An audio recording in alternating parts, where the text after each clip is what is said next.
Hello, everyone, and welcome into Coach Goes Back to College for week number 2. This is episode number 3. So, we're going to be looking at college football for week number 2. Should be a pretty interesting week in this video of this stream. If you have not seen it before, kind of the structure that I will be going through is highlighting 2 under the radar prospects. They could be guys that are coming out this draft class in 2024, could be guys that come out in 2025 or future years as well. Mainly 2024, 2025. Talk about them just a little bit. Guys that are going under the radar, probably you haven't heard quite as much about, if you're kind of not familiar with the college game. Then after that, we'll go over to kind of my game of the week. This week, I didn't do my traditional game of the week where I just kind of picked my favorite game of the week, the game that I'm most interested in. Last week, it ended up being pretty good, being Colorado and TCU, which was a very much a thriller, as opposed to that game of the week where it was a lot of the people last week being LSU and Florida State. So that was kind of a bonus there. If you bet on Colorado to cover the spread, like I mentioned, made some money there. If you bet on Colorado to even win, made a lot more money there to be had as well. And then last but not least, we'll go over to my prop of the week. And for this week, for game of the week, like I was saying, I'm just going to mention a couple different notable games, kind of highlight a couple little aspects of them as opposed to just one traditional game of the week. So we're going to start off with those prospects that I want to highlight this week. So we're going to go over to Florida State first. They had a really strong week one going against LSU, beating them by about 21 points. So we got their tight end, who is a transfer from South Carolina. He's a redshirt junior, former 4-star recruit. He's coming in about 6'3", right around 240 pounds. He's been a guy that's been utilized in a lot of different roles, whether it's a tight end, kind of an H-back, fullback role. It'll be interesting to see what role he plays at that NFL level, but he's definitely a guy that is super talented. He's projected to run in the mid 4.5 in terms of his 40-yard dash time. So that is something that is going to be very attractive. Think kind of like Chig Okonkwo that is playing with the Tennessee Titans now, maybe even a little bit more talented than him. I think he's going to be a very interesting pick in years to come. So he's the redshirt junior at this point in time. He still does have one more year eligibility if he really wants it. Kind of looking back into his stats at South Carolina, 2021, played 13 games, had 30 receptions, 497 yards and 5 touchdowns. He's like freshman year, he had like one catch. Not really going to highlight that too much, but he did have 40 yards rushing in 2021, had 0 touchdowns in that season. And then last year, we kind of see him in the split role. So he had 25 receptions for 231 yards, 2 touchdowns, and then he ended up with 261 rushing yards with 3 rushing touchdowns. So pretty versatile player. Hopefully he's a guy that when he gets to the NFL, he's used more as kind of like a tight end, a move tight end, and not kind of like Jalen Samuels, who was another former college tight end, that guy that got converted to running back and really didn't pan out all that well. So that's kind of my hope for Jaheim Bell. I think he's going to be a very interesting prospect as the season moves along. Might not have that killer season with Florida State just because of how loaded they are on the offense, whether it's at quarterback with Jordan Travis, Trey Benson at running back, Jaheim Bell at tight end, Johnny Wilson and Keon Coleman at wide receiver. They got a couple other guys there too that are pretty talented as well. So going to be a very fun team to watch throughout the season. Going to be very fun to see how Jaheim Bell kind of develops in this tight end role a little bit more. But he did have 3 touches in total in week one. 2 of those touches were for touchdowns. So very efficient week one for him. Had 49 yards receiving, 3 yards rushing. So he's going to be very interesting to watch throughout the season. And then we're going to go over to somebody else that had an incredibly strong week one as well. And that's going to be Michael Pratt, the quarterback for Tulane. He is a true senior at this point in time. He comes in at 6'3", 220 pounds, projected to run in the 4.7s for his 40-yard dash. Kind of a dual threat quarterback, even though I've heard other podcasts try to call him more of a pocket passer. He definitely has some mobility to him and has a little bit of feistiness and a great leadership mentality to him. So even if he doesn't end up being a starter at the NFL level, I think he's a very interesting project quarterback that could potentially start down the line and has great leadership qualities. So he will go back to 2020. He started as a true freshman, which means it was during the COVID season. So he could, in theory, play another season in college level if he really wants to at this point in time. That season, a little bit of a mixed bag there. About 55% completion percentage, 1,806 yards, 20 touchdowns, 8 interceptions, 229 yards rushing, 8 rushing touchdowns. So, a guy as a true freshman put up 28 total touchdowns. That's pretty good in 10 games that he played in that season. So very much kind of turned this Tulane program around. I know if you have been following the sports affiliation for a little while, one of the first prospect interviews that I did over there was with Will Wallace, his tight end from last season. Tyjae Spears, obviously a highly drafted Tulane player as well. So we kind of see what this offense looks like without some of those key pieces there too. I believe Deuce Watts moved on to the NFL or kind of had some tryouts there as well. So it's very interesting to see what this unit looks like. He only had like 15 passes attempts in week one, completed 14 of them, had over 300 yards, like 4 touchdowns as well. Threw a lot of screen passes, but he still made 4 big time throws. Credit to PFF and a couple other different podcasts that I was listening to for that. But in 2021, as a true sophomore, completed about 58% of his passes, just under that. He had 2,390 yards, 21 touchdowns, 8 interceptions. So one more touchdown there. Interceptions kind of stayed the same. 154 rushing yards, 5 rushing touchdowns. So, like I said, there is that mobility to him. He has a very, very tough mentality, a great leader, somebody that you really want to rally around, and multiple year captain at this point in time. And then you get over to 2022. 13 games there, completed almost 64% of his passes at 63.6%, over 3,000 passing yards barely. And then he had 27 passing touchdowns, 5 interceptions. He had 478 rushing yards. So that was his kind of big one there. And then 10 rushing touchdowns. Kind of the game that really initially put Michael Pratt on the map for me was when he played Oklahoma in the opener. I think that was in 2021, where Tulane was kind of this team that nobody really thought much about. They really didn't even win that many games that year, too, as well.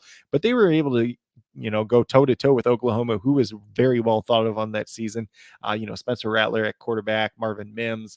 I think Mario Williams was there at that point in time at wide receiver as well. So he really talented Oklahoma team. He kind of put Tulane on his back and kind of helped guide them to almost a win and an upset in a big way for that season. But I think he's a very interesting prospect. Whether or not he comes back for that extra COVID season will kind of be interesting. We'll see how he plays throughout the year. He's kind of like a discount version of Josh Allen. Don't take this too much out of context. He's probably going to run similar to him, pretty similar size and frame and everything else like that. Has that toughness, has that escapability if he really needs to, and kind of that fearlessness at the quarterback. On the downside, though, really doesn't have the arm that Josh Allen has. So he has a good enough arm to make it at the NFL level. Like I said in the beginning, whether or not he'll be a starter at the NFL level remains to be seen. But I think he's a quality backup at the very least, and could be an interesting little project if a team really falls in love with him. And then we're going to move over to our games of the week. Like I said, typically I do just one game of the week, but I wanted to highlight a couple different games this week. So the first one we have is Notre Dame, who is number 10 in the nation, going to NC State, playing over there. Two, pretty highly sought after transfer quarterbacks in Sam Hartman for Notre Dame and Brennan Armstrong at NC State. Both of them played really well in week one. So going to be a very interesting game there. Notre Dame probably covers the 7.5 spread this week, if I had to guess, but that's probably not one that I'm going to want to bet on. It's tough on the road too to cover that spread, where you have to essentially get 8 points ahead of NC State at that point in time. And then we go over to Ole Miss. They're playing at Tulane this week. Ole Miss is number 20 in the country. Tulane's 24. I think this is going to be a very, very interesting matchup. Going to Tulane probably favors them just a little bit, but at the same time, it's in New Orleans. It's not too far away from Ole Miss, so it's not like they're traveling a long ways for this matchup overall this week. Ole Miss may be the better team, but that 7.5 point spread, I'm going to probably take the under on that. Give me Tulane in the points this week, and maybe even Tulane with the upset victory. And then just the next one that I really wanted to highlight as well, Appalachian State going to North Carolina, number 17 North Carolina. This game last season was one of the highest scoring games of the entire season. North Carolina ended up winning 63-61. Appalachian State almost pulled off that upset, and then later on, they upset a couple other different teams as well. North Carolina is 19-point favorites at this point in time. That line's kind of moved throughout the week. I believe it started off about like 16 or so, 15, maybe, just kind of depending on which book you looked at. But I think there's still a pretty solid chance that Appalachian State is able to cover that spread, that North Carolina is able to cover that spread, because Appalachian State did lose a few key starters on their offense from last season. So I think North Carolina is definitely a better team at this point in time. Then we get down to the one that's probably going to be everybody's game of the week this week. It's Texas, number 11, at Alabama, number 3. Alabama is a touchdown favorite at this point in time. If you remember back to last season, Quinn Ewers almost led the upset of Texas over Alabama last year. Obviously, you got a lot of implications in this game. Steve Sarkisian, former offensive coordinator for Alabama, is the Texas head coach at this point in time. And, they really want their revenge. They want to finish the deal that they started last season. But I think Texas could ultimately pull it off. Not anything that I want to go out on a limb and bet on, but, give me Texas in the points this week, against an Alabama team, unproven quarterback, unproven kind of running back. Their wide receivers kind of hit or miss whether or not they're proven at this point or not, but that defense is still going to be pretty tough. So going to be a pretty interesting game there. Obviously, going to Tuscaloosa is going to be a challenge for most teams. Then we have another one that ultimately ended up being an upset last season. Number 19, Wisconsin, who were 6-point favorites at Washington State. So Washington State went into Wisconsin last year. They pulled off the upset victory. Their running back, Nakia Watson, is a former Wisconsin player. He ultimately ended up transferring over, and he scored his first 2 touchdowns at the Wisconsin Stadium. I can't think of the name right now at this point in time. He never scored there when he was at Wisconsin, but when he came back as a player for Washington State, was able to score 2 touchdowns against them. Give me Washington State to at least cover the points in this game and maybe even pull off the upset victory. They do return a lot of the same players that upset Wisconsin last year. Obviously, Wisconsin's got a few new faces there. Tanner Mordecai at quarterback. They're still trying to figure out this offense, though. Ches Malusi and Braylon Allen both went over 100 yards in week 1. So if Washington State is able to stop that run game, could be a pretty interesting game. And then lastly, we just kind of got an old school rivalry game here in Stanford at number 6 USC. USC is 29.5-point favorites at this point in time. And the odd part is they might actually be able to cover that. So that would not be anything that I bet against this week. San Jose State was able to cover, but I think San Jose State's even a better team than Stanford at this point in time. So those are kind of the game of the weeks that I want to highlight. A couple interesting ones there. Close borders in Ole Miss and Tulane there. We got the transfer quarterbacks and Notre Dame and NC State. We got the rivalry of Appalachian State and North Carolina. We got Texas and Alabama. That's probably most people's game of the week. Now, Washington State and Wisconsin game going to be very interesting because, like I said, last season, I keep saying last week. Last season, Washington State was able to pull off that upset versus Wisconsin, and now they're at home this time around. And then obviously the old school rivalry of Stanford and USC for this week. So that's kind of where I'm at in terms of the games of the week. I couldn't pick out a favorite one. If I had to, maybe it'd be Ole Miss and Tulane, just because I like those two teams and a lot of the players that they do have on both teams overall. But with that being said, we're going to get over to my prop of the week. So unfortunately, the prop of the week has gone over 2 so far this season. Last week, we had Luke McCaffrey to go over 39.5 receiving yards. I think he ended up with like 22. So it was just really a letdown game for him. We got the hook in week 1 with Bangura for Ohio. So kind of hoping to bounce back this week. If you were doing the betting against the spreads that I've mentioned the past 2 weeks, that is 2-0 though. So it kind of evens out a little bit there. But for my prop of the week this week, I have Bo Nix over 59.5 passing yards. So he hit the over in 9 out of 13 games in 2022. He hit the over in the first game this season. He faces Texas Tech in week number 2. They allowed 57 passing yards per game last season. The first game this year, they didn't allow a lot of passing yards, but it's because Wyoming had like over 300 yards rushing against them. So I'm not too worried about that. At the same time, if you're looking at 257, yes, it's less than 260 that we need out of him.